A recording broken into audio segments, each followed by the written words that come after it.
Look at this. The level of anger, the mockery, the complete refusal to engage with the argument. It's almost like people are scared. But scared of what? Michael Behe drops a simple analogy, a mousetrap, to expose a fatal flaw in Darwin's theory. And just look at the response. Instead of refuting him, atheists flood the comments with insults, straw men, and sarcasm. Why? Because deep down, they know irreducible complexity is a problem they can't solve. And that's exactly why we're watching this video today. Let's get into it. Turns out, if any of these parts are missing, the trap doesn't work. So not only is it complex, it's what I called irreducibly complex. You can't take a part away and still have it work.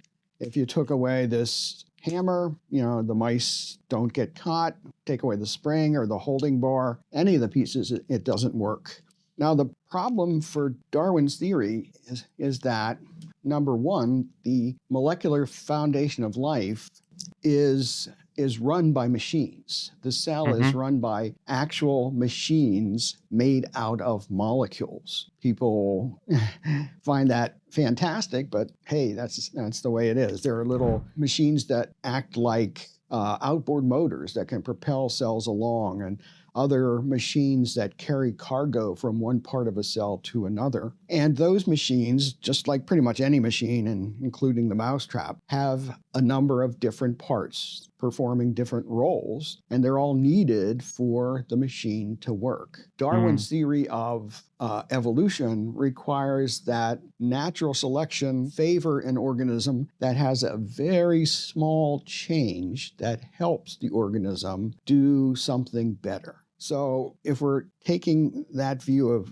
Darwinism, we can ask, how could something like this, something like a mousetrap, be put together one tiny step at a time? And it turns out it's surprisingly difficult. If you just had the wooden platform, just the bottom, that doesn't catch mice. If you put on, say, this holding bar, you might say, well, maybe if a mouse is running along, it would trip on the platform and impale itself on the holding bar. But that's kind of just silly. So this can't be made gradually. So that's a big problem for Darwin's theory, because pretty much the foundation of life, these things are all over the place. And furthermore, you can ask yourself, well, how do we recognize intelligence? And it turns out that the way that we recognize intelligence is by what I called a purposeful arrangement of parts. And that's when different parts are put up in relationship to each other, where you can see that they have a purpose. That is, the arrangement has a purpose. An easy example are letters in a word.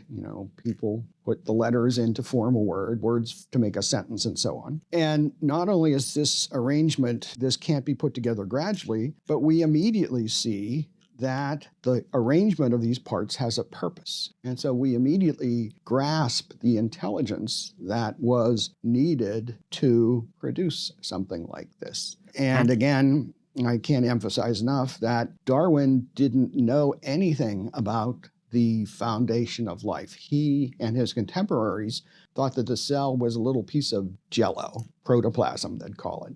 And it was mysterious, did cool stuff, but they didn't know how, so they pretty much ignored it. But modern science has shown that the cell is a lot like a ultra sophisticated nanoscale factory, far, far beyond anything that humans could produce. And again, they're just chock full of machinery that is much more sophisticated than this simple little mousetrap. So not only have I become skeptical of Darwin, but you can readily see the design in life. So I've argued that many of these machines were purposefully designed.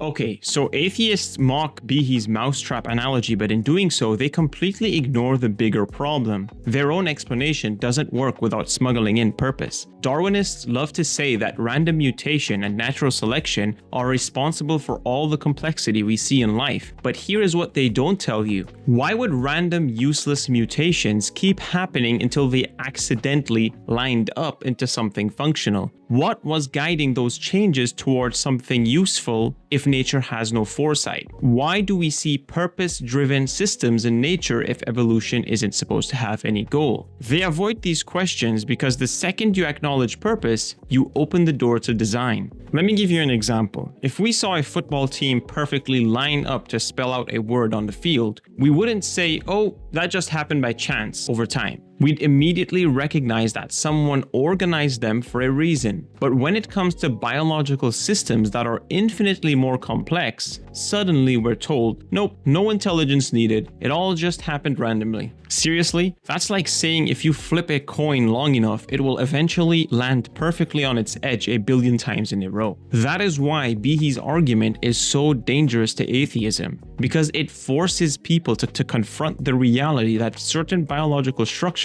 can't be built piece by piece without a guiding intelligence. And their best response? Well, give it enough time and it will happen eventually.